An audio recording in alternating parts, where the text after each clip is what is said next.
ex dijo que nunca sería nadie, así que el día de mi boda, ella fue la mesera que servía a los invitados. Eres un mediocre, me había dicho Sandra esa mañana, un simple mecánico que nunca llegará a nada. No solo me había dejado en la calle, sino que se encargó de cerrarme todas las puertas. Los rumores sobre supuestos robos de piezas en mi antiguo trabajo se esparcieron rápidamente y ningún taller mecánico de la zona quería contratarme. Dormí 3 semanas en mi Chevrolet oxidado, duchándome en un gimnasio barato y comiendo una vez al día. Los $500 se esfumaron entre comida y gasolina. Las deudas comenzaron a acumularse mientras Sandra presumía su nuevo novio ejecutivo en redes sociales. Mi único refugio era un café donde me permitían pasar horas con una taza barata. Una mañana, un Mercedes negro se detuvo frente al local con el motor fallando. El dueño, un hombre mayor, entró maldiciendo que ningún taller había podido arreglar el problema. Me acerqué ofreciendo ayuda. La desesperación por conseguir algo de dinero era más fuerte que el orgullo. En 15 minutos identifiqué y reparé un problema eléctrico que otros habían pasado por alto. Roberto Méndez, dueño de una cadena de talleres especializados, me ofreció trabajo ese mismo día, pero el destino tenía otros planes. La mañana siguiente, camino a firmar mi contrato, un conductor ebrio impactó mi auto. Desperté en el hospital público con una pierna destrozada, sin trabajo,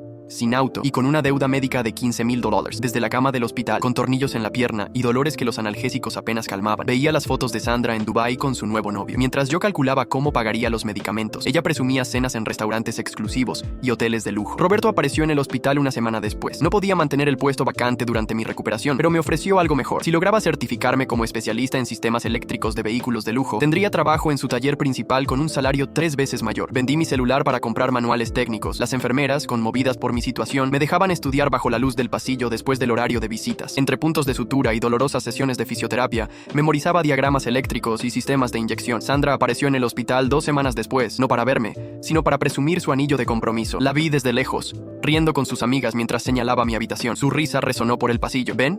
Les dije que terminaría así. Esa noche, con la pierna palpitando de dolor y el orgullo por el suelo, hice una promesa. No solo me recuperaría, me convertiría en alguien que Sandra jamás imaginó que podría ser. Lo que no sabía era que el camino hacia esa promesa estaría lleno de más obstáculos de los que podía imaginar. Durante mi recuperación en el hospital, las cosas empeoraron. La deuda médica seguía creciendo y el dolor en la pierna era insoportable. Los médicos mencionaron que podría necesitar otra cirugía, otros $10,000 que no tenía. Sandra se había encargado de difundir entre nuestros conocidos que mi accidente había sido por conducir ebrio, aunque los reportes policiales decían lo contrario. Una mañana, mientras estudiaba mis manuales técnicos, una enfermera nueva entró a mi habitación. Elena, según indicaba su gafete, revisó mis signos vitales en silencio. Al ver los libros esparcidos sobre mi cama, se detuvo. ¿Estudiando sistemas eléctricos a las 3:00 AM? Preguntó mientras ajustaba mi suero. Le expliqué mi situación esperando la misma mirada de lástima que recibía de todo. En cambio, Elena se sentó al borde de mi cama y comenzó a hacerme preguntas sobre los diagramas. Resultó que su padre había sido mecánico antes de fallecer. Durante sus descansos, Elena comenzó a traerme manuales antiguos que había guardado de él. Estudiábamos juntos mientras ella hacía sus rondas nocturnas. Por primera vez desde el accidente, sentí que alguien realmente creía en mí. La vida, sin embargo, tenía otros planes. Una tarde,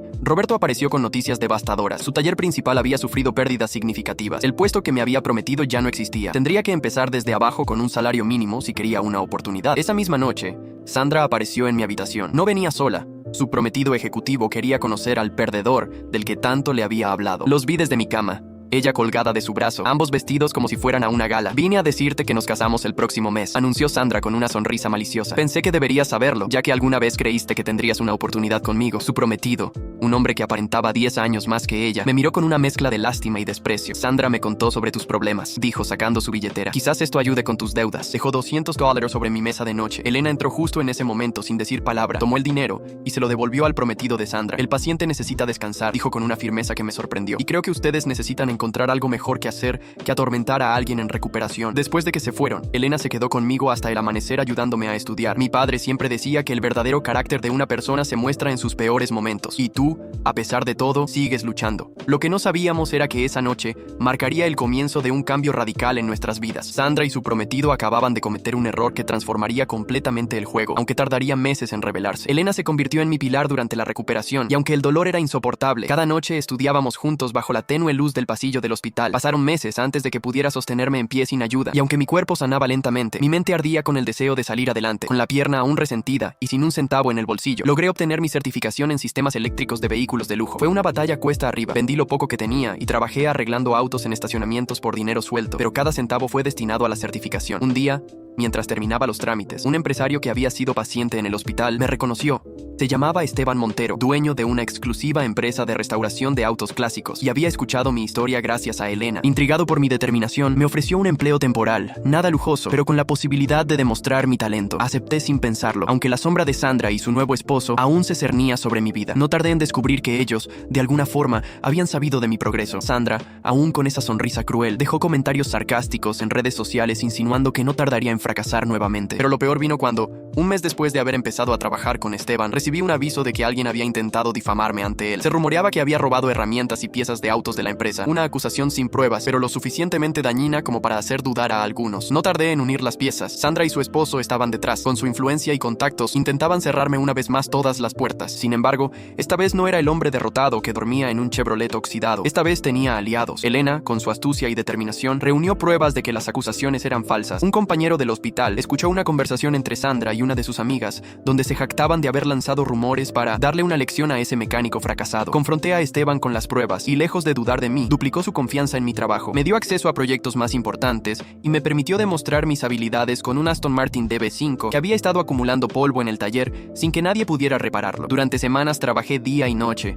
analizando cada componente, cada circuito, y cuando finalmente el motor rugió de nuevo, Esteban me miró con admiración. «Eres un diamante en bruto», me dijo, «y voy a asegurarme de que el mundo lo sepa». Pero mientras mi vida tomaba un giro inesperado hacia el éxito, Sandra y su esposo empezaban a tropezar con sus propias trampas. La empresa de su esposo, que se sostenía con fraudes financieros y negocios sucios, comenzaba a tambalearse. Escándalos de malversación de fondos estaban saliendo a la luz y las acciones de su compañía caían en picada. Mientras ellos intentaban destruirme, su mundo se desmoronaba. Sin embargo, aún no era momento de celebrar. La vida me había enseñado que los enemigos desesperados son los más peligrosos, y aunque el karma estaba alcanzándolos, no tardarían en hacer otro movimiento. No tenía intenciones de vengarme de ellos directamente, pero sabía que tarde o temprano, el destino me pondría en una posición en la que tendría que decidir si los dejaba caer o si daba un paso atrás. Mientras tanto, seguí enfocándome en mi trabajo. Roberto reapareció en mi vida con una propuesta que cambiaría mi destino para siempre: abrir juntos un centro automotriz de alto nivel. No solo me ofrecía un lugar donde trabajar, sino que quería que fuera su socio. Pasé de ser un hombre sin futuro, atrapado en una cama de hospital, a alguien con una oportunidad real de cambiar su vida. Pero sabía que antes de poder construir mi futuro, tendría que enfrentar los fantasmas del pasado una última vez. El crecimiento del negocio con Roberto fue rápido y contundente. Mientras trabajábamos en la planificación del nuevo centro automotriz de alto nivel, mi reputación comenzaba a consolidarse en el mundo de los autos de lujo. Las recomendaciones de Esteban Montero me abrieron puertas que jamás imaginé, y con cada auto que lograba restaurar o reparar, más clientes llegaban, dispuestos a pagar lo que fuera por mi experiencia. Sin embargo, sabía que el éxito nunca venía sin desafíos, y Sandra, aunque en silencio, seguía acechando. La noticia de que me estaba estableciendo con un taller propio no tardó en llegar a sus oídos. No pasó mucho tiempo antes de que intentara acercarse de nuevo. Una tarde, después de una jornada agotadora, la vi esperándome en la entrada de mi taller temporal. Vestía con la misma elegancia superficial de siempre, pero había algo en su expresión que delataba que las cosas no iban bien para ella. Su mirada arrogante había sido reemplazada por una mezcla de preocupación y desesperación contenida. «Necesitamos hablar», dijo con ese tono dulce y manipulador que tantas veces había usado en el pasado para doblarme a su voluntad. Pero yo ya no era el mismo. Crucé los brazos y esperé. No tenía interés en sus juegos. «No sé qué te habrán contado, pero mi esposo y yo estamos pasando por un momento difícil», comenzó, intentando disfrazar su orgullo con una falsa vulnerabilidad. «Él no es el hombre que yo creía. Está metido en cosas turbias y temo que todo se venga abajo. Sé que cometí errores contigo, pero no quiero que pienses que siempre fui así». La ironía era casi poética. Sandra, la mujer que se había burlado de mi desgracia y que había hecho todo lo posible por hundirme, ahora estaba sintiendo en carne propia lo que era estar en la cuerda floja. Lo curioso es que su tono no era de disculpa sincera, sino de cálculo. Ella estaba midiendo mis reacciones, buscando alguna grieta en mi muro de indiferencia para colarse y ver si aún podía manipularme. «Espero que encuentres una solución», respondí fríamente. No había odio en mi voz, solo una profunda indiferencia. Su rostro se contrajo en una mueca amarga, como si no esperara que la ignorara tan fácilmente. «¿Sabes? Pensé que después de todo lo que pasamos podríamos al menos hablar como adultos», intentó una vez más. Pero yo ya no estaba interesado en seguirle el juego. «Pasamos muchas cosas, sí, pero la mayoría fueron porque tú te aseguraste de que pasaran», dije, mirándola con una calma que la desarmó por completo. Antes de que pudiera decir algo más, su teléfono sonó. Observé cómo su rostro se tornaba pálido al leer el mensaje. Algo estaba mal. Sin decir nada más, se marchó apresuradamente, dejándome con la incómoda sensación de que las cosas estaban a punto de estallar. Días después, la bomba cayó. La empresa de su esposo estaba bajo investigación por fraude fiscal y lavado de dinero. Las cuentas habían sido congeladas y él había sido arrestado mientras intentaba salir del país. Sandra, quien había vivido rodeada de lujos y apariencias, se encontraba ahora en el ojo del huracán de un escándalo financiero que la dejaba sin nada. Mientras tanto, mi negocio con Roberto prosperaba. Nuestro taller no solo atraía clientes exclusivos, sino que grandes marcas de autos de lujo comenzaban a notar nuestro trabajo. Recibimos una oferta para trabajar en la restauración de una serie de autos antiguos para una subasta de renombre internacional. Lo que alguna vez había sido un sueño lejano, ahora era era una realidad tangible. Pero la caída de Sandra y su esposo trajo consigo una última sombra. A pesar de que su matrimonio estaba prácticamente destruido, ella aún intentaba aferrarse a las ruinas de su pasado. No tardé en recibir noticias de que estaba buscando desesperadamente una salida para evitar caer junto a su esposo. Lo que no sabía era que el destino tenía preparada una última jugada, una en la que yo tendría el poder de decidir su futuro. La pregunta era: ¿le daría el golpe final o simplemente la dejaría hundirse sola? Los días pasaron, y con la caída estrepitosa de Sandra y su esposo, mi negocio con Roberto alcanzó un nuevo nivel de prestigio. Clientes de alto perfil buscaban nuestros servicios, y cada vehículo que restaurábamos o reparábamos consolidaba nuestra reputación. El taller ya no era solo un proyecto, se estaba convirtiendo en una referencia dentro del mundo automotriz de lujo. Sin embargo, mientras mi vida avanzaba con pasos firmes, Sandra estaba en plena debacle. Los medios explotaron la noticia de la detención de su esposo, revelando una red de corrupción que involucraba desvío de fondos, lavado de dinero y sobornos empresariales. La imagen de Sandra, antes ostentosa y llena de opulencia, ahora aparecía en tabloides con titulares sensacionalistas sobre su presunta complicidad. Su vida de ensueño se había convertido en un espectáculo público de vergüenza. No pasó mucho tiempo antes de que Sandra intentara contactarme nuevamente. Sus mensajes pasaban de disculpas fingidas a súplicas desesperadas. No respondí ninguno. Sabía que para ella yo no era más que una posible tabla de salvación, alguien a quien recurrir ahora que todo lo demás se había desmoronado. Y aunque la idea de verla suplicar hubiera sido un placer para el hombre que fui en el hospital, en ese momento solo sentí indiferencia. El verdadero triunfo no era humillarla, sino verla hundirse en su propio fango sin mi ayuda. Un día, mientras trabajaba en un Ferrari clásico para la subasta internacional, Elena apareció en el taller con una expresión que combinaba preocupación y furia. «Está aquí», dijo, cruzando los brazos. No tuve que preguntar a quién se refería. Sandra había llegado al taller, sin el maquillaje impecable ni la ropa de diseñador que solía usar. Parecía más delgada, con el cabello descuidado y una mirada que oscilaba entre la desesperación y la manipulación. «Necesito hablar contigo», dijo, ignorando la mirada afilada de Elena. No me moví de mi lugar. «No tienes nada que decirme que me interese». Su labio tembló, pero se recuperó rápido. «Solo quiero explicarte mi versión. No sabía en lo que estaba metida. Todo lo que pasó con él, yo fui una víctima también. Tú me conoces. Sabes que nunca haría algo así a propósito». No pude evitar soltar una risa seca. «¿Víctima? Como cuando te burlaste de mí en el hospital, como cuando inventaste mentiras para cerrarme todas las puertas. No juegues ese papel conmigo, Sandra. Ya no funciona». Su máscara de víctima se resquebrajó, su rostro se endureció, y vi un destello de la mujer fría y calculadora que siempre había sido. «¿De verdad vas a hacer esto? ¿Dejarme en la calle cuando sabes que yo...?» «Cuando sé qué», la interrumpí. Su silencio me dio la respuesta. No tenía nada real que decir, solo excusas y manipulaciones gastadas. Elena, que había estado observando con los brazos cruzados, decidió intervenir. «¿Sabes qué es lo más gracioso de todo esto, Sandra? Que todavía crees que tienes poder sobre él, que todavía piensas que puedes manipularlo como antes, pero no puedes». «Ya no más». Sandra la fulminó con la mirada, pero Elena no se inmutó. «Yo tampoco». «Vete», dije finalmente, con la voz más firme que jamás había usado con ella. «Lo que pase contigo ya no es mi problema». Se quedó ahí un momento, con la mandíbula apretada y los ojos brillando de frustración, pero al final entendió que ya no tenía control sobre mí. Giró sobre sus talones y salió del taller sin decir una palabra más. La vi marcharse sin sentir satisfacción ni rabia, solo la certeza de que esa era la última vez que Sandra intentaría volver a mi vida. Me giré hacia Elena, quien me miraba con una mezcla de orgullo y alivio. «¿Sabes?», dijo con una sonrisa ladeada. «Hubiera pagado por ver eso». Me reí, sacudiendo la cabeza. No valía la pena, pero tenía que suceder. Y con esa escena final, la sombra de Sandra desapareció de mi vida para siempre. Ahora, con un futuro prometedor y las personas correctas a mi lado, todo lo que me quedaba por hacer era seguir construyendo el destino que alguna vez creí imposible. Los días siguientes a la última aparición de Sandra se sintieron extrañamente tranquilos. Sin la constante amenaza de su presencia, pude enfocarme completamente en el taller y en la expansión del negocio con Roberto. Nuestra empresa no solo estaba creciendo, sino que se estaba convirtiendo en un referente en el sector automotriz de lujo. Cada auto que restaurábamos era una obra maestra, y la subasta internacional a la que habíamos sido invitados marcaría un antes y un después en nuestra trayectoria. Sin embargo, la vida nunca deja de poner pruebas, y esta vez no sería la excepción. Una mañana, mientras revisaba un Lamborghini Miura que estaba en proceso de restauración, Roberto entró con el ceño fruncido. «Tenemos un problema», dijo con voz tensa. Me mostró su teléfono, donde aparecía una noticia que no tardó en hacer que la sangre me hirviera. Sandra había vendido su historia a los medios. En una entrevista exclusiva, se presentó como la víctima de un exmarido corrupto y de una sociedad que le dio la espalda. Pero lo más grave no era eso, sino que dentro de su relato manipulador, intentaba arrastrarme de nuevo a su desgracia. Decía que yo había sido una influencia negativa en su vida, que nuestra relación fue tóxica, que yo la había humillado y que en el pasado había intentado arruinarla por venganza. Era un intento desesperado de recuperar algo de dignidad, aunque fuera a costa de mi nombre. No podía permitirlo. «¿Qué vas a hacer?», preguntó Roberto. «No podemos dejar que esto manche nuestra imagen ahora que estamos en la mira de inversionistas». «Voy a encargarme», respondí, con la voz más firme de lo que me esperaba. No iba a reaccionar con rabia ni a caer en su juego, pero tampoco iba a dejar que sus mentiras afectaran todo lo que había construido. Sabía exactamente cómo desarmarla. Contacté a un periodista influyente,